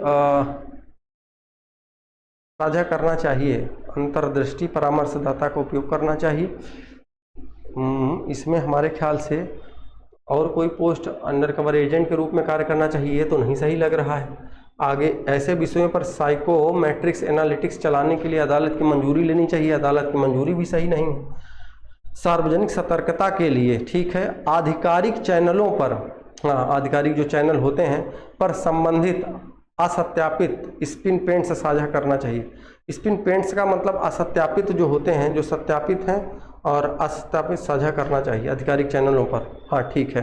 देखो भैया, स्पिन पेंट्स का मतलब यहाँ पर ये होता है, स्पिन पेंट्स का मतलब आप ये समझ सकते हैं कि जैसे छोटे छोटे मान के चलिए कि जो क्लिप होते हैं, वीडियो क्लिप, या आप इस तरीके की फोटो, स्पिन पेंट्स का मतलब आप ये समझ सकते हैं। तो इसके लिए सार्वजनिक सतर्कता के लिए आधिकारिक चैनल का मतलब ये है कि आप मान के चलिए कि जो आधिकारिक, जैसे आप मान के चलिए कि आपके यहाँ कोई भी घटना, दुर्घटना हो गई, आपको ये बात पता करनी है कि आप यूपी पुलिस की जो ऑफिशियल वेबसाइट है, यानी कि जो क्या बोलते हैं उसको, टेलीग्राम है, और उसके अब अगर आप वहां पर उनको भेजते हैं जाकर के, सॉरी टेलीग्राम नहीं, उसको क्या बोलते हैं याद नहीं आ रहा, टेलीग्राम, इंस्टाग्राम और ट्विटर, सॉरी हाँ ट्विटर। देखिएगा, ट्विटर अकाउंट पर अगर आप वहां पर ये चीज़ भेजते हैं कि सर हमारे यहाँ पर ये घटना हो गई है, क्या ये बात सही है या गलत है, तो आपको इस बात की जानकारी वो प्रूव करके देते हैं कि हाँ ये बात सही है या गलत है। और दूसरी चीज़ ये भी बताएं, दरअसल आपने कुछ, दरअसल ये सरकारी तो चैनल नहीं होते हैं जो आपके यहाँ ये जो न्यूज़ चैनल होते हैं, जो न्यूज़ चैनल ये सरकारी तो नहीं है, लेकिन हाँ जो इनमें से कुछ प्राइवेट हैं वो भी बहुत सारी चीज़ें ऐसी होती हैं जो फैक्ट चेक करते हैं कि हाँ ये फैक्ट सही है या गलत है। आपने समय समय पर देखा होगा, बहुत सारी रील्स वायरल होती हैं और वायरल होने के बाद ये लगता है कि ये तो यार बड़ी दुर्घटना है, ये तो यहाँ की हो गई, यूपी की है, या मतलब छत्तीसगढ़ की है, या वहाँ की है, ऐसा हुआ, ऐसा हो रहा है लोगों के साथ। बाद में वो चीज़ उसको चेक किया जाता है तो पाया जाता है कि ये बहुत पहले की क्लिप है, किसी ने वायरल कर दी है या किसी दूसरे देश की है, ऐसा कुछ होता है। तो फैक्ट चेक करने के बाद वो लोग बताते भी हैं कि हाँ ये सही है या गलत है। तो ये कहा जा रहा है कि आधिकारिक चैनलों पर संबंधित असत्यापित स्पिन पेंट्स साझा करना चाहिए। तो अंग्रेजी शब्द दे देते हैं तो उसका और अलग अर्थ निकल के आता है ना। तो स्पिन पेंट्स का मतलब ये है कि आप उस पर ये चीज असत्यापित स्पिन पेंट्स साझा करने चाहिए। असत्यापित का मतलब ये है कि जो सही नहीं है उनको साझा करना चाहिए उनसे। तो कहीं ना कहीं उससे ये सही और गलत निकल करके आएगा कि आखिरकार क्या सही है और क्या गलत है, उसके बाद आप कहीं ना कहीं कार्रवाई इस पर कर सकते हैं। ठीक है। अच्छा, एक बात आपको कभी कभी और भी लगती होगी, जैसे मैं पढ़ा रहा हूँ, मुझे पढ़ाने में कोई असहजता नहीं महसूस हो रही है, तो शायद मैं इतना बता भी रहा हूँ आपको, कोई दिक्कत आपको भी नहीं। लेकिन एक चीज और भी बता दें, जिन चीजों के बारे में जैसे हमको नहीं पता है, जिन चीजों के बारे में आपको जानकारी नहीं है, उन सवालों को सुनने के बाद आपको लगेगा कि साला क्या ये पढ़ रहे हैं, क्या आ रहा है ये। ठीक है। तो हमने आपसे ये बात पहले भी कही, अभी फिर कह रहा हूं कि आप अगर 12 सवाल लगा रहे हैं, 15 सवाल लगा रहे हैं, तो एक दो उनमें से ऐसे होंगे जो आपको यही होगा कि उसमें से क्या चीज लिखा गया है कहो यही ना समझ पाए, क्योंकि इनमें से अगर देखा जाए तो ये चार हर एक सब उसमें अंडर कवर एजेंट लिखा गया है, और इसमें साइकोमेट्रिक एनालिटिक्स लिखा गया है, और उसके बाद इसमें ये स्पिन पेंट से लिखा स्निप पेट से लिखा गया है, और इसमें तो बहरहाल हाँ फॉरेंसिक परामर्शदाता लिखा गया है। तो आपको इनके बारे में जब तक नहीं पता होगा बहुत डीपली, जैसे मैंने आपको बताया ना, इसके बारे में जब मैंने खोजने की कोशिश करी तो इसके बारे में बहुत ज़्यादा जानकारी नहीं निकल करके आई। ठीक है, चलिए आगे बढ़ा जाए, आइए देखते हैं। तो इसका आंसर कौन सा आपका सही हो जाएगा? सी वाला। आगे देखिएगा, आगे अगर बात करें, आप एक पुलिस अधिकारी के रूप में तैनात हैं। जाली ई कॉमर्स वेबसाइट घोटालेबाजों की पहचान करने के लिए आपको, मतलब जाली ई कॉमर्स वेबसाइट, जाली ई कॉमर्स वेबसाइट का मतलब आप देख रहे होंगे कि समय समय पर, जैसे इस समय आप देखिएगा वो कौन सा खूब तेल बिक रहा है ना, कि वो तेल बिक रहा है, बता रहे हैं कि कौन सा जाली है कौन सा ओरिजिनल है, उसके बारे में। आइए देखिएगा, क्षेत्र के सभी नागरिकों की ऑनलाइन खरीदारी की निगरानी करनी चाहिए। तो देखिएगा ऑनलाइन मतलब अगर क्षेत्र के सभी नागरिकों की ऑनलाइन खरीदारी के लिए अगर आप जानना चाहेंगे कि कौन क्या खरीद रहा है, तो उसके लिए आपको सभी व्यक्तियों की डिटेल चाहिए।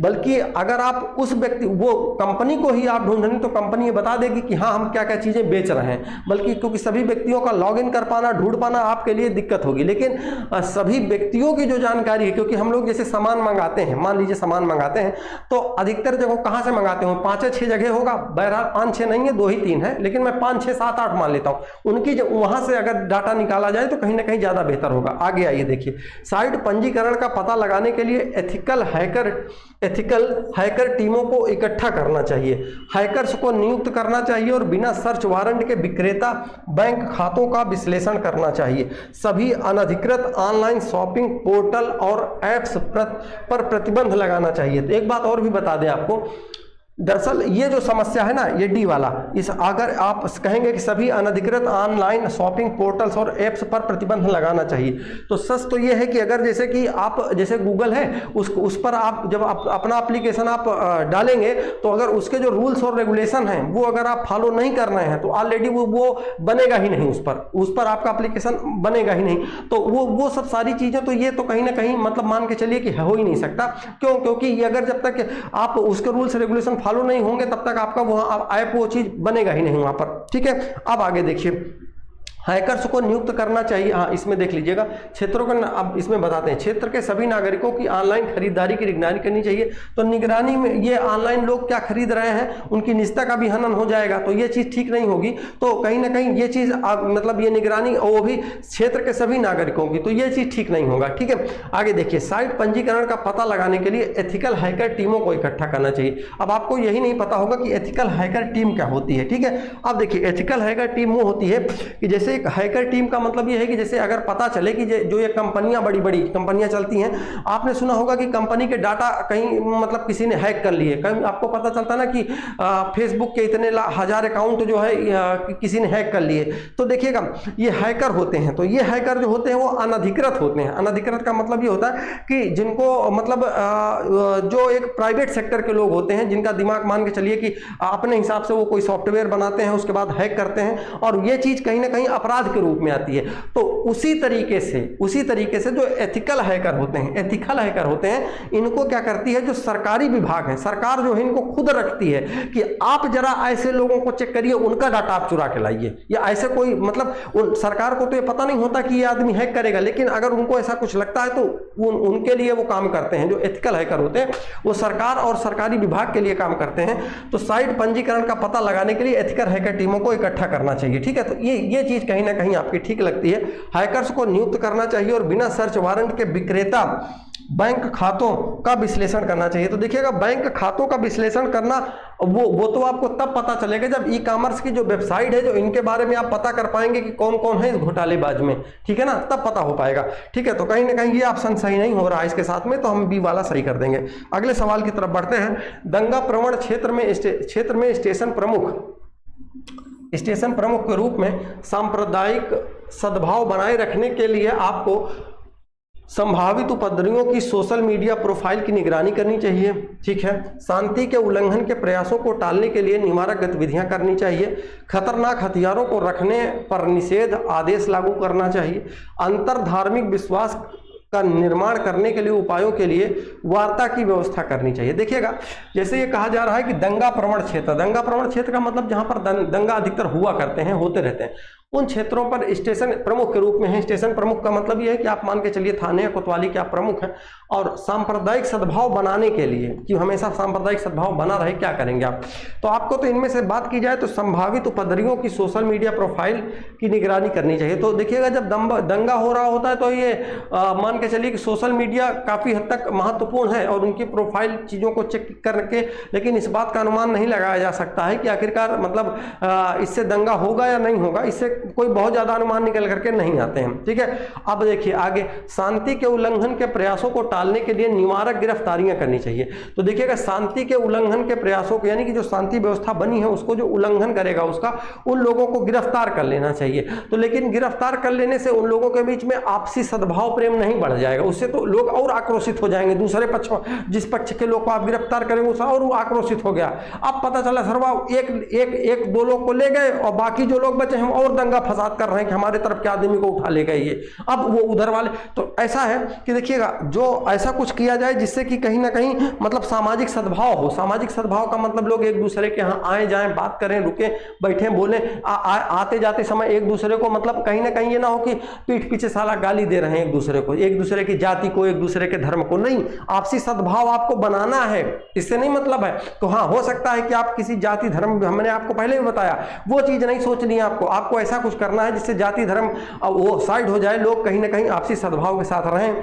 तो कहीं ना कहीं प्रयासों को निवारक गिरफ्तारियां करना ये ठीक नहीं होगा, क्योंकि आप एक व्यक्ति को, दो व्यक्ति को, 10 व्यक्ति को गिरफ्तार करके ले जाएंगे, उसके बाद बाकी जो लोग वहां बचेंगे उस धर्म के, उस जाति के, वो कहीं ना कहीं फिर आपको दंगा फसाद वो कराएंगे। सांप्रदायिक दंगे का मतलब समझते हैं ना, किसी न किसी संप्रदाय को लोग मानने वाले होंगे। आगे देखिए, खतरनाक हथियारों को रखने पर निषेध आदेश लागू करना चाहिए। खतरनाक हथियारों को रखने मतलब जैसे आपको ये लग रहा है कुछ लोगों के पास कट्टा, पिस्टल है ना, इस तरीके के रहते हैं हथियार, या कुछ लोग तो पता चला कि वो मतलब वो खुद से बनाए गए, वो पहले जैसे भाला और क्या क्या होता है वो उस तरीके से, कुल्हाड़ी, इस तरीके के हथियार, उन पर निषेध लागू कर देना चाहिए। देखिएगा, मान लीजिए आप ये लागू कर देते हैं कि ठीक है, ऐसा है जितने लोगों के पास ये कट्टा, पिस्टल, बंदूक सब रखे हो, सब लोग जमा करवाओ चल के थाने में। तो अब आप अगर जमा करवा लेते हैं तो जो व्यक्ति, जिस व्यक्ति को लाइसेंस दिया गया होगा उसको कोई ना कोई समस्या रही होगी, लोगों से उसको डर रहा होगा कि भैया हमको कहीं कोई मार ना दे, इसलिए वो लोग क्या किए होंगे, लाइसेंस लिए होंगे। अब आप उसको रखवा दे रहे हैं तो उसकी सुरक्षा की जिम्मेदारी कौन लेगा? फिर एक समस्या और आप खड़ी कर देंगे। तो इसलिए हथियारों को रखवा देना कहीं ना कहीं है मतलब ठीक नहीं होगा।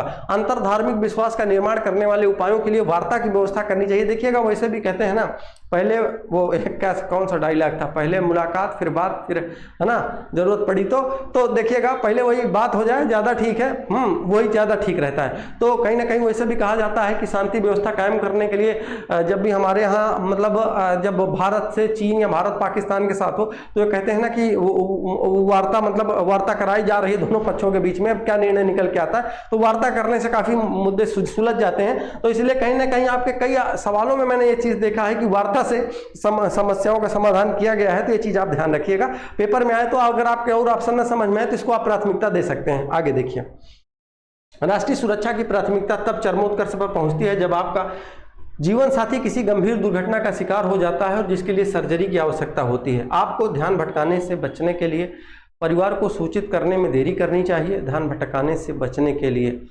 राष्ट्रीय सुरक्षा, हाँ ठीक है, परिचालन समन्वय नियुक्त करते हुए संक्षिप्त अवकाश लेना चाहिए। और उसके लिए इसमें क्या ये कुछ बताया गया है कि आप क्या हैं सरकारी में विभाग में। राष्ट्रीय सुरक्षा की प्राथमिकता तब चरमोत्कर्ष पर पहुंचती है जब आपका जीवन साथी किसी गंभीर दुर्घटना का शिकार हो जाता है जिसके सर्जरी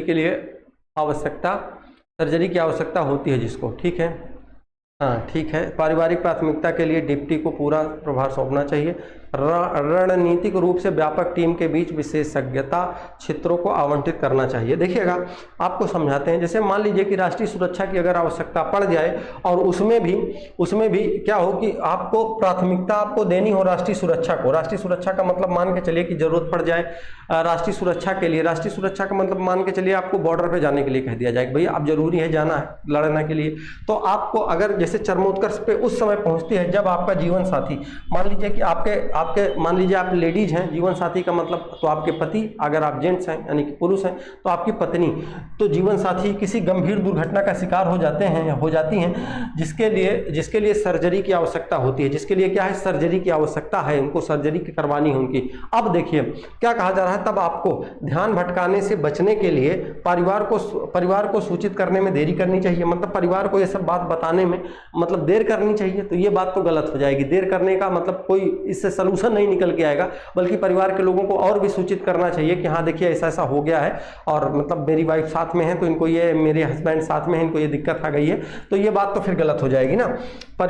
परिचालन समन्वय नियुक्त करते हुए संक्षिप्त अवकाश लेना चाहिए। देखिएगा यहाँ पे परिचालन समन्वय का मतलब ये है कि जो काम आप कर रहे हैं परिचालन समन्वय नियुक्त उसमें क्या है किसी दूसरे व्यक्ति को नियुक्त कर दीजिए और आप संक्षिप्त अवकाश का मतलब थोड़ा सा अवकाश, यानी थोड़े का मतलब ये है कि 2-4-10 दिन जितना भी कम से कम में हो सके उतना अवकाश लेकर के लेना चाहिए। अगला ये है कि पारिवारिक प्राथमिकता के लिए डिप्टी को पूरा प्रभार सौंपना चाहिए। बहरहाल इसमें इन्होंने ये नहीं बताया कि आप किस पद पे हैं, कहाँ हैं, लेकिन इन्होंने कहा है कि डिप्टी को पूरा प्रभार सौंप देना चाहिए। तो देखिएगा पूरा प्रभार सौंपने का मतलब ये होता है कि आप उस पद से हट रहे हैं, तो किसी न किसी दूसरे को पूरा पद ये सौंपना ये ठीक नहीं होगा। अगला ये है कि रणनीतिक रूप से व्यापक टीम के बीच में विशेषज्ञता क्षेत्रों को आवंटित करना चाहिए। तो रणनीतिक रूप से व्यापक टीम के बीच में विशेषज्ञता क्षेत्रों को आवंटित करना ये भी ठीक नहीं होगा। विशेषज्ञता टीम का मतलब ये है कि मान लीजिए कि आप राष्ट्रीय सुरक्षा के लिए आपको किसी काम के लिए बुलाया गया है, बताया गया है और आप कर रहे हैं कि नहीं उसको किसी विशेष दूसरी टीम को सौंपना चाहिए, तो इसका मतलब ये है कि राष्ट्रीय सुरक्षा जो प्राथमिकता होनी चाहिए, आप चरमोत्कर्ष पे पहुंचनी चाहिए कि नहीं हम अपने देश के लिए कुछ भी करेंगे, फिर वहां से हम पीछे हट रहे हैं, ठीक है, तो ये वाला भी नहीं होना चाहिए। और इस हिसाब से परिचालन समन्वय नियुक्त करते हुए संक्षिप्त अवकाश ले लेना यही ठीक रहेगा, जिससे कि आपका काम भी चल जाए। और लोग करते भी यही है, ड्यूटी भी करनी होती है, घर भी बचाना चलाना होता है, तो वो सब सारी चीज़ें यहाँ पर करनी होती हैं। आखिरी सवाल होगा संभवतः ये, इसके बाद भी ये नहीं है, तो इसका आंसर मैं को चाहता हूं कि इसका आंसर आप बताएं। एक पुलिस अधिकारी के रूप में आपको एक बैंक मैनेजर की बंधकों के साथ चल रही सशस्त्र डकैती के बारे में घबराहट भरी कॉल आती है। मानक संचालन प्रक्रियाओं के अनुसार इनमें से आपकी तत्काल प्रक्रिया क्या होगी। इनका मतलब ये है कि जैसे एक पुलिस अधिकारी के रूप में हैं आप और आपके यहाँ मतलब जैसे जाहिर सी बात है आप किसी थाने पे होंगे, किसी चौकी पे होंगे, किसी कोतवाली में होंगे, तो आप जो वहाँ पर हैं और उसके बाद वहाँ पर तमाम बैंक भी होती है, क्योंकि उनकी भी सुरक्षा की जिम्मेदारी हमारी आपकी ही होगी। तो अब क्या होगा कि जैसे बंधकों के साथ चल रही सशस्त्र डकैती, क्या लिखा है, सशस्त्र डकैती के बारे में घबराहट भरी कॉल आती है। घबराहट भरी कॉल का मतलब ये है कि उसका कॉल आती है कि या तो 10 लाख दो या तो इनकी जान खतरे में है। तो अब आप घबराहट भरी कॉल आती है आपके पास, तब मानक संचालन प्रक्रियाओं के अनुसार, यानी कि जो एक मानक है उसके संचालन की प्रक्रिया के अनुसार आपकी तत्काल प्रतिक्रिया क्या होगी, तुरंत आप क्या करेंगे। बिना किसी बैकअप के सीधे अपराध स्थल पर पहुंच जाएंगे। यानी बिना किसी बैकअप का मतलब जानते हैं, यानी कि जब हम किसी से लड़ने के लिए जब जा रहे होते हैं तो हमको ये पता होता है कि हम जो ड्यूटी करने जा रहे हैं वहाँ पर किस चीज़ की आवश्यकता हो सकती है। तो बैकअप का मतलब ये है कि अपनी भी सुरक्षा और उसके साथ साथ आप अपनी टीम को भी साथ लेके जाएंगे। तो बिना मतलब बैकअप के आप अपने सीधे अपराध स्थल पे पहुंचेंगे तो ये बात तो गलत हो जाएगी। और उसके बाद अन्य आपातकाल सेवाओं को सूचित करें और उनके साथ समन्वय करें। क्षेत्र को अलग करने के लिए सीमा चौकियां स्थापित करें। तो ये तो सीमा चौकी तो बाद में स्थापित होगी नहीं होगी अलग बात है, सीमा चौकी स्थापित करें। सार्वजनिक जानकारी इकट्ठा करने के लिए सोशल मीडिया का उपयोग करें। अब इन्हीं दोनों में से है कोई ना कोई, हम बताएंगे नहीं, आंसर आपको समझ में आ गया होगा, बी है या डी है। तो आप कहीं ना कहीं मतलब जब भी जाएंगे तो आप इतना समझिए और इसका आंसर आप बताइए, ठीक है, क्योंकि इतनी देर हम आपको बता चुके हैं, कुछ ना कुछ आशा करते हैं समझ में आया होगा आपको। और वैसे भी चीज़ें आपके जब भी, क्योंकि मेरा जो अनुभव रहता है, मैं कोशिश ये करता हूँ जो मैं आपको पढ़ाऊँ यही सेम टू सेम आए तो आप ना करें, लेकिन कोई दूसरा आए तो इसके साथ साथ वो भी आप कर पाएँ, क्योंकि यहाँ से वो सीख करके जाएँ आप, ठीक है। चलिए ठीक है। और इसके अलावा बाकी हमारे साथियों की मतलब हमारे तो आज एक साथी हैं, उन्होंने कमेंट कर दिया कि सर हमको लग रहा है आप जो 2D और 3D 3D पढ़ाने के लिए कहे थे, वो हमको लगता है पेपर बाद पढ़ाएंगे भैया। कल आपको वीडियो उसका मिल जाएगा, किसी न किसी हालत में मैं आपको दे दूंगा। और इसके अलावा बाकी बात करें तो 2D या 3D के बाद में आपका वो डाटा इंटरप्रिटेशन वाला बचा है, यानी DI, उसको भी मान के चलिए कि कोशिश करूंगा कल तक आपको दे दूं मैं। ठीक है, चलिए ठीक है, ओके। उसके बाद और आपका कोई सुझाव हो, सलाह हो तो वो दे दीजिएगा कमेंट में, उस पर मैं ज़रूर गौर करता हूँ। और बाकी ठीक है, फिर मिलते हैं अगले वीडियो में। Okay, thank you so much, जय हिंद।